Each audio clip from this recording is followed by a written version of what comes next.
Hello, Internet! I'm Alex the Purple Haired Doofus, and welcome to Buddy Reads, where I read a small selection of a book and review it for you.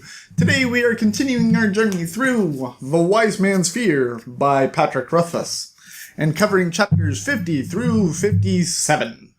I hope you've read up to that point because I do not want to ruin anything for you. Now this section begins with Kavoth being bored because he's not going to class, he's taken the semester off, and he's just like, oh, I have nothing to do. He meets up with Threp, who is the guy who is trying to look for money for Kavoth in all of his music making. And Threp says, hey, I'm ready to find you a patron. And Kavoth is like, really? That's amazing. Who? What? Really? And Threp says, yes, there's this guy, and he's out there, and he is looking for someone who is good with words, good with poetry, and I instantly thought of you. And Kavoth is like, wow. And Threp says, this guy is insanely rich. You might have heard of him. He is known as the mayor. I have no idea if I said that right, but that's what I'm going with. Kavoth is like, wait, I've heard of him. He's so rich that he's even more rich than a king. And Threp is like, yeah, that's the guy. Kavoth is like, he wants to work with me? And well, Threp says, well, not specifically you, but I told him that I had someone in mind, and I thought that that could be you. And Kavoth is like, he wants to be my patron? And he's like, not quite. He wants you to work with him for a semester or so and help him with something. He didn't tell me what. And Kavoth is like, huh, you know, your timing is fortuitous because I did just take some time off. So I would be able to go there. And Threp is like, really? Awesome. I'll work up the paperwork. We'll start working on this. How soon can you leave? And it's like, well, I'm really bored, so I could leave tomorrow if you want. And Threp is like, wow. Threp is like, okay, so meet me here tomorrow and we'll get on the ship. I'll send you on the ship and send you on your way. But right now you need to take care of affairs. And Kavoth is like, okay. So he starts packing up his stuff. He asks the innkeeper if he can, if he has a storage area. And the innkeeper says, you know, I wasn't really using that room before I rented it out to you. So you can just keep it up there and it'll still be there when you come back. And Kavoth is like, oh, thank you. And he goes to his friends and he's like, friends, I'm going on a bit of a trip. I'm not sure when I'll be back, but I wanted to say goodbye and thank you. And I wanted to say I'll thank you for being friends, but I wanted to let you know that I won't be around for a while. And they're like, oh, congratulations, you found something to do. He goes to the teachers, and the teachers are like, yeah, we know that you're not going to be here. I believe it was Master Eladin who said, go on, Kavoth, and chase the wind. Kavoth is confused by what that means, and for a long time it meant that students were just slacking off, but when it first came around, chasing the wind meant you were chasing after something that you truly loved. Master Eladin just kind of said chase the wind in a way like, I hope you were going for something that you love. I hope you were going for something that you enjoy. And then Kavoth has to go to Devi. And he goes to Devi and he says, I'm about to go on a trip. And the trip might last longer than my time that I have a debt with you for.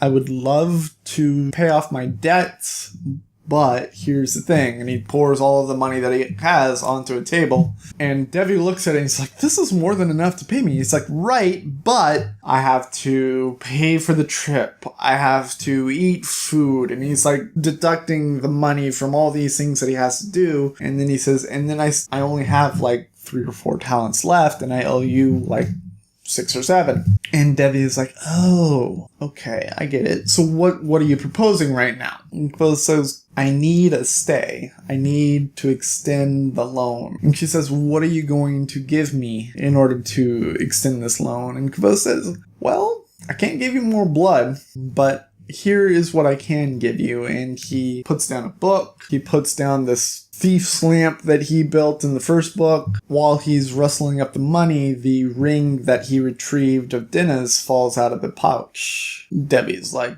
staring at that ring. And Kavoth is like, I can't. And Kavoth says, okay, but I'm coming back for this ring. Debbie looks at everything. She says, 1 year. Kavoth says, 1 year and a day. She's like, all right, 1 year and a day. How very fairy tale of you. And she picks everything up and she puts it in the Kavoth corner. He's disappointed to lose the ring. He's disappointed to basically pawn the ring, but he is on his way. He gets to Thrip the next day, and Thrip is just grilling him on the mayor. He's like, don't look at him directly. Don't interrupt him. Don't say these words. Be very courteous to him. And Kvothe is just kind of like, I got this. Please, just let me go. All these things are just like warnings, and Kvothe seems to be ignoring them. But because he is the narrator of this story, Kvothe is going to come out smelling like a rose. And then he goes on his trip. And it takes weeks, probably months, to get to where he's going. And Kvothe kind of glosses over all of this, even though he mentions that he had so many adventures while he was doing it. And I'm like, I want to know about those adventures. I want to know about him being a pirate. Come on, that sounds amazing. And he's just like, meh. And then I'm reminded of when Patrick Rothfuss did get us, and I'm like, okay, I'll let him tell the story the way that he wants to tell it, but still, I really would have liked to know what it was like to have Kvothe as a pirate. It was just very irritating. But he lost most of his belongings along the way, and he gets to Mayor's town. I want to say it was like Seventon or something like that. The names are lost on me. But he gets to the town and he has very little. And he has to kind of con his way into getting more. And it reminds me of this episode of Hustle where I believe it was Mickey and I can't forget the other guy's name, but they kind of battle each other, and the way they do it is they plant them in the middle of London naked, and then by the end of the day, they count up how much money and how much wealth they have accrued by the end of the day. And that's pretty much what Kvothe has to do. He's in the middle of town naked, and he has a day to make himself look proper for the mayor. So Kvothe does that. He does some trading, he does some canoodling, and he gets to the mayor's building, and he goes up to the guard, and he says, like, I have this letter from the mayor, and the guard looks at the letter, and he says, like,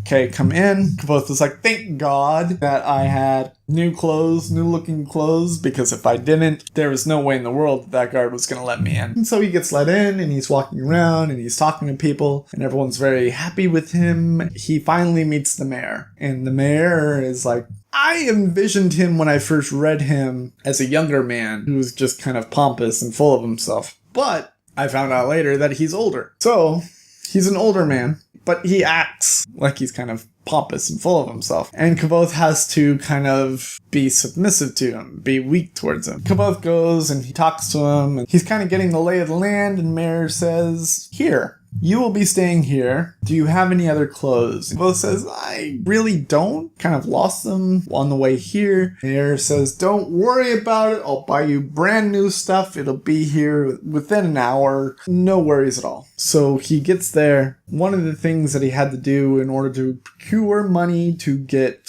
the clothes and everything was he had to pawn his loot.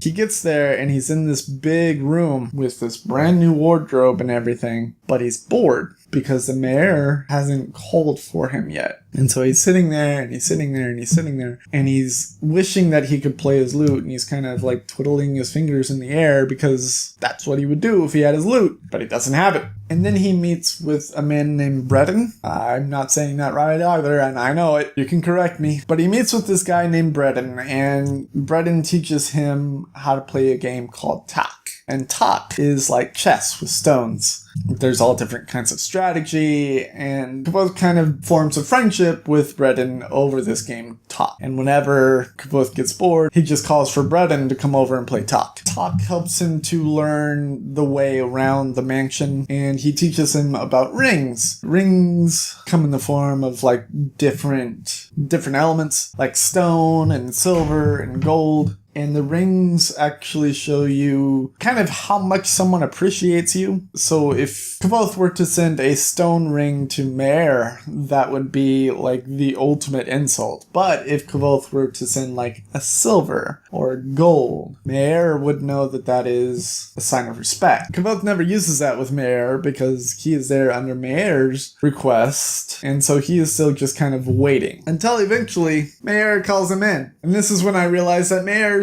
actually pretty old. And Mayor is lying in his bed in his bedroom. And he says, Kvothe, come here. And he's sickly. He is ill. And Kvothe comes to him and Mayor says, how old do you think I am? Kvothe says, I don't know. I don't like playing this game. He says, maybe 40, 41. Actually, no. Kvothe overguesses. Kvothe says maybe 50, 51. And Mayor's like,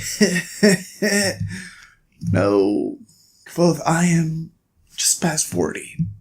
But I am very ill. I am the last in the line of my family. So when I pass, all of my wealth, everything, will go to no one. Because I have no heir. And it's at this point that I'm thinking that Mayor wants to ask Kvothe to be his heir. And if Kvothe were to become that rich, that would be insane. But he doesn't. Mayor says, now Kvothe, in order to get an heir, I need a woman. And all of the women that are looking at me right now are not exactly of age to bear me an heir. There's only one woman out there who can help me. What I brought you here for was to help me to romance this woman, to write pretty poetry and songs for this woman, to attract her to me. And it's just kind of like, oh, is it going to be one of those stories?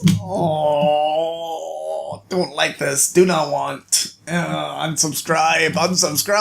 I keep on reading. Kvothe is like, yeah, I can do that. And he lists off a bunch of options, and some of them start out like, do you want me to write poems? Do you want me to write songs? And then eventually they get to, do you want me to kidnap this woman and put her in a dungeon for you? The mayor just kind of laughs at like the later ones, but he's like, you know, the first two will survive. No kidnapping needed, but I am very sick. Could you please go and retrieve my medicine for me?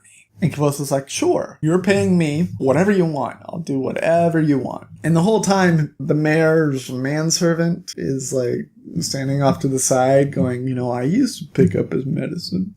I used to be able to help him write stuff. Kvothe barely even notices him, but he goes off to pick up the medicine, and that's pretty much where today's section ends.